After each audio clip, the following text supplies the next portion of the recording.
Hello, good morning guys, how are you. जैसे कि आपको पता है, लास्ट लेक्चर में आपका एचआरएम का यूनिट नंबर 2 जो सिलेक्शन वाला टॉपिक था वो स्टार्ट हो गया है।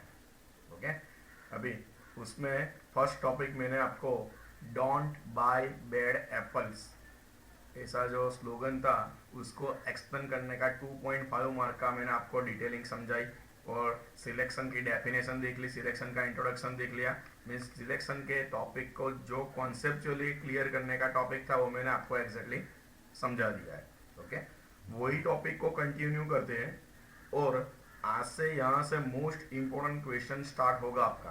ओके, तो मोस्ट इम्पोर्टेंट क्वेश्चन कौन सा है आपका, तो वो है आपका the process of selection.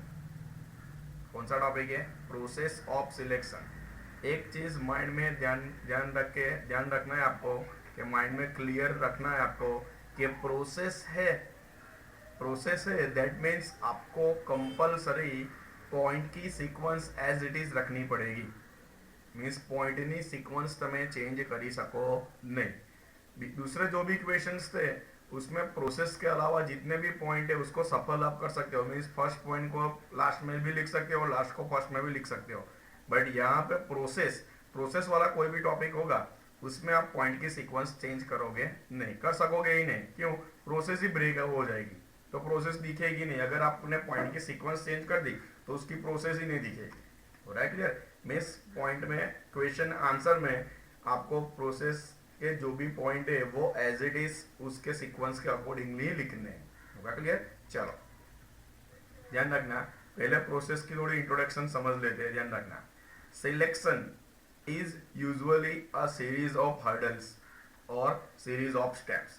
Selection में बहुत सारे सीरीज ऑफ स्टेप्स होते हैं। each must be successfully cleared before the applicant proceed to the next step। Means applicant जो होगा, एप्लीकांट को नेक्स्ट स्टेप पे जाने के लिए हर एक स्टेप को उसको क्या करना पड़ेगा? क्लियर करना ही पड़ेगा, तो ही एप्लीकांट नेक्स्ट स्टेप पे पहुंच सकेगा। अदरवाइज वो वहां से उसका सिलेक्शन प्रोसेस होगा उसका ओवर हो जाएगा। समझो, अभी आप ऐसा बोलोगे सर कितने प्रोसेस हो गए, तो इसी आंसर में आपको मिलेगा कि कितने डिटेलिंग में प्रोसेस होते हैं। जो व्हाइट कॉलर जॉब होती है वहां पे कैसे सिलेक्शन प्रोसेस होता है आपको क्लियरली पता चलेगा डिटेल में। The time and emphasis placed on each step vary from organisation to another and indeed from job to job within the same organisation. Means कौन से स्टेप को कितना इंपॉर्टेंट देना है, कितना टाइम देना है, वो ऑर्गेनाइजेशन टू ऑर्गेनाइजेशन कैसा होगा? वेरी होगा, मीन्स डिफर होगा। और एक ही ऑर्गेनाइजेशन में भी जॉब टू जॉब कौन से पॉइंट को मीन्स कौन सा सिलेक्शन प्रोसेस को कितना टाइम देना है या कितना इंपॉर्टेंट देना है, वो एक ही ऑर्गेनाइजेशन में जॉब टू जॉब भी क्या होगा? डिफर होगा या वेरी होगा। होगा क्लियर? फिर से समझ लो, सिलेक्शन एक यूजुअली सीरीज ऑफ स्टेप्स है, बराबर। हर एक स्टेप को कंपलसरी एप्लीकांट को क्या करना पड़ेगा? क्लियर करना ही पड़ेगा, तो ही वो दूसरे स्टेप पे पहुंच सकेगा। अभी ऑर्गेनाइजेशन टू ऑर्गेनाइजेशन हर एक स्टेप के लिए टाइम और उसकी इंपॉर्टेंट डिफर होती है, वेरी होती है। और एक ही ऑर्गेनाइजेशन में भी जॉब टू जॉब मीन्स एक जॉब या दूसरी जॉब के लिए भी प्रोसेस का जो भी सिलेक्शन प्रोसेस का जो भी पॉइंट है उसको वो वेरी रखेंगे। हो रहा है क्लियर? चलो ध्यान रखना, for lower level employee selection, समझो कि लोअर लेवल एम्प्लॉय का सिलेक्शन है, single step selection method is use. MCQ के लिए 101% है।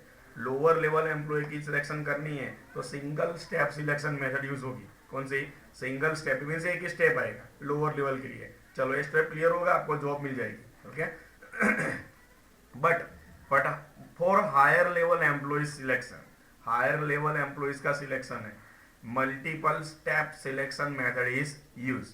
उसके लिए मल्टीपल स्टेप्स हो गए सिलेक्शन के, वो मेथड यूज करेंगे। और आज के क्वेश्चन में आपको हायर लेवल एम्प्लॉय सिलेक्शन के जो मल्टीपल स्टेप हो गए ना वही आपको पढ़ने हैं, वही देखने हैं। लोअर लेवल जॉब होगी उसके लिए तो सिंगल स्टेप ही होगा, वो स्टेप आपने क्लियर कर लिया तो आपको जॉब मिल जाएगी, मीन्स आप सिलेक्ट हो गए। बट हायर लेवल एम्प्लॉय हो गए, जनरली व्हाइट कॉलर एम्प्लॉय हो गए, उनके लिए multi step selection method use होती है। होगा क्लियर? होगा ना क्लियर इतना? तो ये प्रोसेस का जस्ट इंट्रोडक्शन है। ओके, तो स्टार्ट करेंगे यहाँ से मेन आपका आंसर। तो following are the various steps of selection process, कौन कौन से स्टेप्स है, चलो उसमें सबसे पहला स्टेप दिया हुआ है रिसेप्शन। कौन सा स्टेप है, रिसेप्शन, ध्यान रखना। A company is known by the people it employees, company किससे जानी जाती है कि जो एप्लीकेंट को वो एम्प्लॉयमेंट प्रोवाइड करती है उससे कंपनी फेमस होती है, right clear. In order to attract people with talents, skills and experience, a company has to create favorable impression on the applicant right from the stage of reception। ध्यान रखना, means जो talented, skilful या experience वाले employ है उसको attract करने के लिए या फिर कंपनी की फेवरेबल इंप्रेशन एम्प्लॉय के माइंड में सेट करने के लिए कंपनी को पहले से ही means right from the stage of reception, means reception के स्टेज से ही उसको फेवरेबल इंप्रेशन करना स्टार्ट कर देना पड़ेगा। अगर यहाँ से ही जो एप्लीकेंट हो गए उनके माइंड में नेगेटिव इंप्रेशन कंपनी की गई तो फ्यूचर में एम्प्लॉय नहीं मिलेगा, समझो।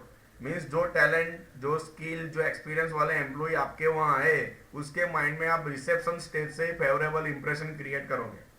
आगे ध्यान रखना, employment possibility must be presented honestly and clearly. समझो कि एग्जांपल दूं आपको कि कोई भी कंपनी को एचआर एग्जीक्यूटिव की 5 पोस्ट के लिए वैकेंसी दी हुई है, कोई भी कंपनी ने, मीन्स एचआर एग्जीक्यूटिव की 5 पोस्ट उसकी वैकेंट है। अगर समझो वो 5 पोस्ट के लिए सिलेक्शन हो गया है तो रिसेप्शन पे से जितने भी दूसरे एप्लीकेंट है ना उनको बोल देना पड़ेगा हॉनेस्टली और क्लियरली कि भाई जितनी पोस्ट थी, जितनी वैकेंट पोस्ट थी वो फिलअप हो गई है, अभी जॉब अवेलेबल नहीं है। नेक्स्ट स्टेज पे मीन्स नेक्स्ट टाइम पे अगर जरूरत होगी तो हम आपको कॉल करेंगे। फिर आप जस्ट फॉर्मेलिटी के लिए इंटरव्यू लेते रहोगे, वो नहीं चलेगा। वो भी पता चल जाएगा एम्प्लॉय को या एप्लीकेंट को तो भी आपकी नेगेटिव इंप्रेशन होगी, ध्यान रखना। बट अगर आपने क्लियरली या ऑनेस्टली आपने बोल दिया कि जो भी वैकेंट प्लेस थी, कि वैकेंट जॉब थी, वहां पे सब जॉब फिलअप हो गई है तो फिर आपको कोई प्रॉब्लम नहीं होगा, okay. If no jobs are available at the point of time, the applicant may be asked to contact the HR department after suitable period of time। हो रहा है क्लियर। समझो कि जो भी जॉब थी वो जॉब आपकी फिलअप हो गई, मीन्स आपको जो टैलेंट, स्किल और एक्सपीरियंस वाले एम्प्लॉय चाहिए तो वो आपको मिल गए। दूसरे बहुत सारे एप्लीकेंट का सिलेक्शन पेंडिंग है तो आपको बोल देना चाहिए, रिसेप्शन पे से बोल देना चाहिए कि एचआर डिपार्टमेंट में कांटेक्ट करो, या फिर एचआर डिपार्टमेंट आपका नेक्स्ट स्टेज में मीन्स अगर नेक्स्ट फ्यूचर में अगर आपकी जरूरत होगी तो एचआर डिपार्टमेंट आपका कोई भी सुटेबल टाइम पे आपको कांटेक्ट करेगा। होगा क्लियर। मीन्स एक काम रिसेप्शन का है, समझना कि समझो कि मैं आपको जनरली एक क्रिएट करवाता हूँ, एग्जांपल देता हूँ। तो कोई भी कंपनी में आप समझो कि व्हाइट कॉलर जॉब लेने जाओगे तो कंपनी की बहुत बड़ी रिसेप्शन होगी। रिसेप्शन ला खबर है, रिसेप्शन એટલે પેલું જમવા જઈએ તે रिसेप्शन नहीं है। कंपनी की रिसेप्शन मीन्स एडमिनिस्ट्रेशन ऑफिस होगी, ओके। वहां पे आपको अपना जो रेज्यूम होगा, जो बायोडाटा होगा, वो वहां पे आपको देना है। भले ही आपने रिक्रूटमेंट में तो मेल कर दिया है, वहां पे भी देना पड़ेगा। वहां पे भी आपको फॉर्म फिलअप या वो सब चीज करवाएगी, वो आगे आएगा टॉपिक, ओके।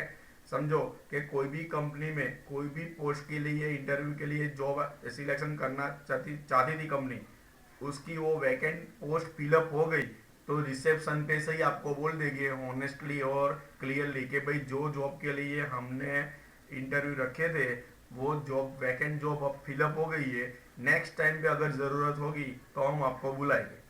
दैट मीन्स ये आपकी एक फेवरेबल इंप्रेशन हुई एम्प्लॉय के माइंड में, ध्यान रखना। ऐसा सब करना पड़ेगा रिसेप्शन स्टेज पे से। होगा clear. First topic reception, okay. Next topic क्या है, नेक्स्ट टॉपिक है आपका स्क्रीनिंग इंटरव्यू। अभी रिसेप्शन का काम और हुआ, अभी रिसेप्शन के पास जो भी एप्लीकेशंस आएगी, एप्लीकेंट की जो भी रिज्यूम्स आएगी, उसको स्क्रीन आउट करने का या स्क्रीनिंग इंटरव्यू होगा। कैसे, तो ध्यान रखना। A preliminary interview is generally planned by large organisation to cut the cost of selection. By allowing only eligible candidate to go through the further stage in selection. ध्यान रखना कि जो एलिजिबल कैंडिडेट है वो फर्दर स्टेज ऑफ सिलेक्शन में जाए, उसके लिए जनरली लार्ज ऑर्गेनाइजेशन होगी ना, वो प्रीलिमिनरी इंटरव्यू लेगी। इंटरव्यू के पहले एक प्रीलिमिनरी इंटरव्यू होता है, वो जनरली आगे दिया हुआ है कि जो एचआर एग्जीक्यूटिव है, मीन्स एचआर डिपार्टमेंट का जो जूनियर एग्जीक्यूटिव है, वो जनरली ऐसे यहाँ पे इंटरव्यू ले लेगा, इनफॉर्मली इंटरव्यू ले लेगा। अगर वहां पे कोई कैपेबल एम्प्लॉय नहीं है, कैपेबल है तो उसको फर्दर स्टेज में आगे भेजेंगे, 101% सिलेक्शन प्रोसेस में आगे भेजेंगे। बट यहाँ पे कोई कैपेबिलिटी नहीं है तो वहां से उसको घर भेज देंगे। सिंपल चीज है, समझो कि वही एग्जांपल रखते हैं कि एचआर एग्जीक्यूटिव की 5 पोस्ट के लिए जॉब अवेलेबल है कोई भी कंपनी में, पर्टिकुलर कोई भी कंपनी में, कंपनी ने एडवर्टाइज दी थी।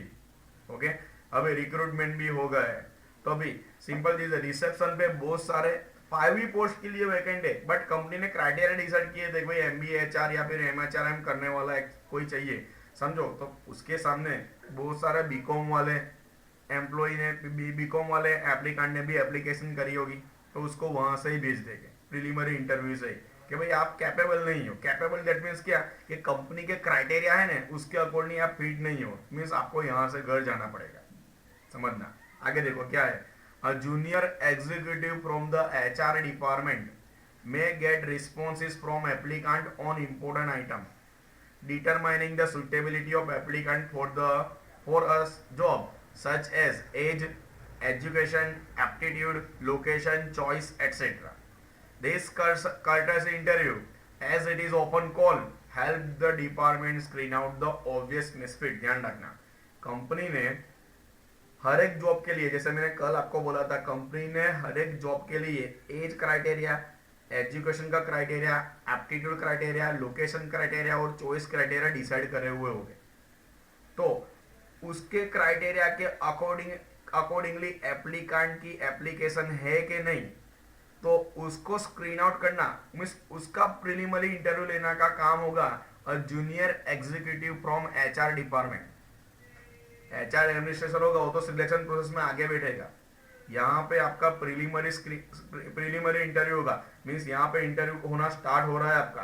ओके, यहाँ पे ही समझो मिसफिट है तो फिर वहां से आपको घर भेज देंगे। दैट मीन्स समझो कि कंपनी ने क्राइटेरिया डिसाइड किया हुआ है कि एचआर एग्जीक्यूटिव के लिए 35 ईयर या उससे नीचे वाले एम्प्लॉय चाहिए, तो उससे ज्यादा एज वाले एम्प्लॉय हो जो उसको वो मिसफिट हुए, उसको घर भेज देंगे।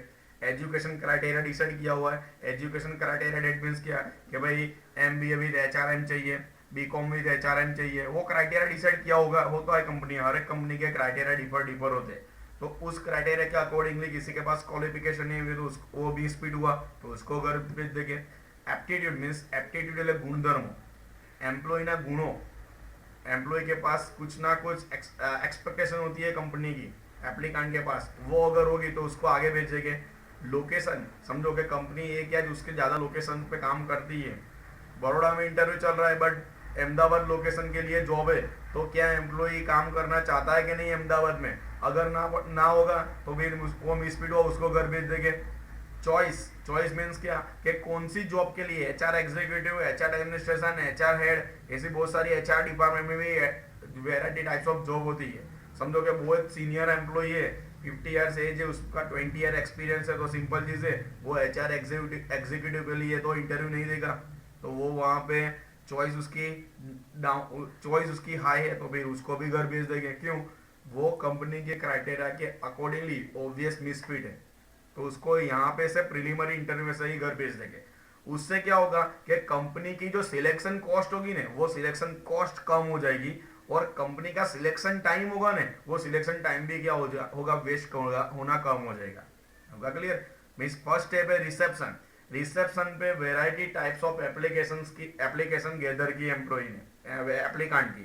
Okay, screening interview, application gather करने के बाद जो एचआर एग्जीक्यूटिव होगा, वो भी specially junior executive for HR department, वो एक प्रीलिमिनरी इंटरव्यू लेगा।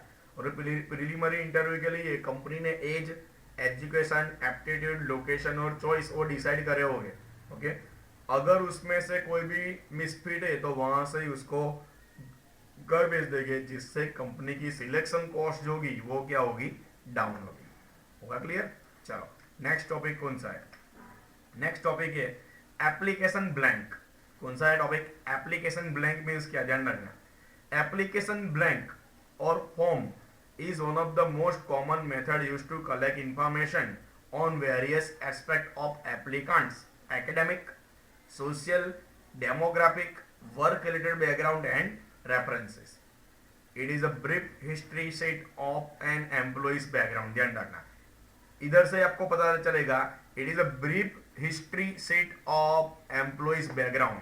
समझो, आप ऐसा बोलोगे कि सर मैंने रिज्यूम तो सेंड कर दिया, तो फिर भी एप्लीकेशन फॉर्म फिलअप करवाएंगे? तो यस, जब आप रिसेप्शन पे बैठोगे ना, तो कंपलसरी आपको जो लार्ज ऑर्गेनाइजेशन होगी या कॉमन चीज हो गई है, कोई भी स्मॉल ऑर्गेनाइजेशन में भी जाओगे तो एक आपकी कंपनी ने फॉर्म बनाई होती है, वो फॉर्म आपको फिलअप करने के लिए देंगे। वो फॉर्म फिलअप करोगे तो कंपनी को पता चलेगा कि भाई उसकी एकेडमिक मीन्स क्वालिफिकेशन क्या है, उसके पास सोशली किसी के साथ टाई अप है कि नहीं, कौन से डेमोग्राफिक बैकग्राउंड से आया हुआ है, वर्क रिलेटेड उसका एक्सपीरियंस है कि नहीं, क्या रेफरेंस देना चाहता है, वो सब चीजें एप्लीकेंट की वहां से पता चल जाएगी। भले आपने रिज्यूम दिया हुआ है, बट वो एप्लीकेशन फॉर्म या उसको एप्लीकेशन ब्लैंक बोलते हैं, वो तो कंपलसरी फिलअप करवाएंगे एंड करवाएंगे। वो सब काम रिसेप्शन पे होगा। और एक इसका करवाएंगे, जो स्क्रीनिंग इंटरव्यू में आगे गया ना उसको ही करवाएंगे। हो रहा है क्लियर? मैं स्क्रीनिंग इंटरव्यू में जो क्राइटेरिया के हिसाब से एम्प्लॉय बैठा है उसको वो एप्लीकेशन फॉर्म फिलअप करवाएंगे, उससे उसकी qualification, social, demographic, work related background and references वहां से चेक हो जाएंगे। ओके, मीन्स एक हिस्ट्री शीट हुई, ब्रीफ हिस्ट्री शीट हुई एम्प्लॉय के बैकग्राउंड की, तो उसको बोलेंगे एप्लीकेशन ब्लैंक। क्लियर? चलो नेक्स्ट टॉपिक है सिलेक्शन टेस्टिंग। कौन सा टॉपिक है? Selection testing. ध्यान रखना, यहां पर ब्रैकेट में लिखा हुआ है चीज नोट करके, it can be asked as long question also. Last year 15 marks में एक लॉन्ग क्वेश्चन पूछा था। समझना क्लियरली, एक बात ध्यान रखना है, प्रोसेस वाला क्वेश्चन चल रहा है, बट फोर्थ प्रोसेस है जो आपका सिलेक्शन टेस्टिंग, उसका 15 मार्क का क्वेश्चन आया था। टॉपिक नंबर 4 सिलेक्शन टेस्टिंग, उसमें भी टोटल 9 सब टॉपिक है। तो जो सिलेक्शन टेस्टिंग वाला टॉपिक था ना, उसको लॉन्ग क्वेश्चन में पूछा था लास्ट ईयर कॉलेज ने। मींस प्रोसेस ऑफ सिलेक्शन नहीं आया था, सिलेक्शन टेस्टिंग वाले टॉपिक का, सिलेक्शन टेस्टिंग वाला जो प्रोसेस है, फोर्थ प्रोसेस, उसका 15 मार्क में आंसर आया था। समझना, तो कंफ्यूज मत होना, इधर आपको लिख लेना है एंड नोट करके जो लिखा हुआ है वो नोट करके लिख लेना है, और बाजू में लिख लेना है 15 मार्क्स। अगर आपको पूछे कि सिलेक्शन टेस्टिंग के जो भी क्राइटेरिया के सिलेक्शन टेस्टिंग प्रोसेस है वो समझाओ, या सिलेक्शन टेस्टिंग के टाइप समझाओ, तो यहां से आपको लिखना है, आगे का कुछ नहीं लिखना है। समझना, वैसे ही टॉपिक नंबर 5 होगा ना, वो भी 15 मार्क्स का क्वेश्चन है। हो रहा है क्लियर? हो रहा है क्लियर? चलो अभी ध्यान रखना, सिलेक्शन टेस्टिंग का पहले थोड़ा इंट्रोडक्शन देख लेते हैं, क्योंकि 15 मार्क्स का क्वेश्चन होगा तो आपको इंट्रोडक्शन तो आएगा और आएगा ही। क्लियर? ध्यान रखना, another important decision in the selection process involves applicant testing and the kind of test to use। ध्यान रखना, अभी सिलेक्शन प्रोसेस का एक दूसरा स्टेप है, जो एप्लीकांट की एप्लीकेशन होगी ना वो टेस्ट होगी, या एप्लीकांट को टेस्ट करेंगे, और उसमें भी वैरायटी टाइप्स ऑफ टेस्ट होते हैं, वो देखेंगे कौन सा टेस्ट। ध्यान रखना, टेस्ट इज स्टैंडर्डाइज, जो टेस्ट होगा ना वो स्टैंडर्डाइज होगा। Objective measure of a persons behaviour, performance of attitude. ध्यान रखना, उसका ऑब्जेक्टिव का क्या होगा, टेस्टिंग सिलेक्शन का जो टेस्ट होता है उसका ऑब्जेक्टिव क्या होता है कि पर्सन्स का बिहेवियर जानने की कोशिश करते हैं, पर्सन्स का कोई भी पॉइंट के लिए एटीट्यूड जानने की कोशिश करते हैं। अभी यहाँ पे से साइकोलॉजिकल टेस्ट स्टार्ट हो गए, पर्सन का बिहेवियर क्या है। मैं समझो कि તમે ઇન્ટરવ્યુ આપવા જાઓ તો તમને લોંગ ટાઈમ સુધી બિહાડી રાખે, સીસીટીવી તમારી પર ધ્યાન હોય કે કેટલા ફ્રસ્ટ્રેટ થાઓ છો તમે, તમારો બિહેવિયર શું છે, તમારો એટીટ્યુડ શું છે, તમને લોંગ ટાઈમ સુધી બિહાડી રાખે છે। તો આ બધા જાત જાતના ટેસ્ટ થાય, આપણે આમાં ભણીશું। ધ્યાન રાખના, over the year employment test have not only gain પર importance but also certain amount of essential in employment decision. ध्यान रखना, अभी की बात करें, अभी जो सिनेरियो चल रहा है पर्टिकुलरली गुजरात महाराष्ट्र में, वहां पे 101% सिलेक्शन टेस्ट होते ही आपको बोलेंगे नहीं, पर आपका सिलेक्शन टेस्ट होगा ही। उसकी इम्पोर्टेंस अभी क्या हो रही है, बढ़ रही है, और उस पे से ही एम्प्लॉयमेंट डिसीजन भी होते हैं।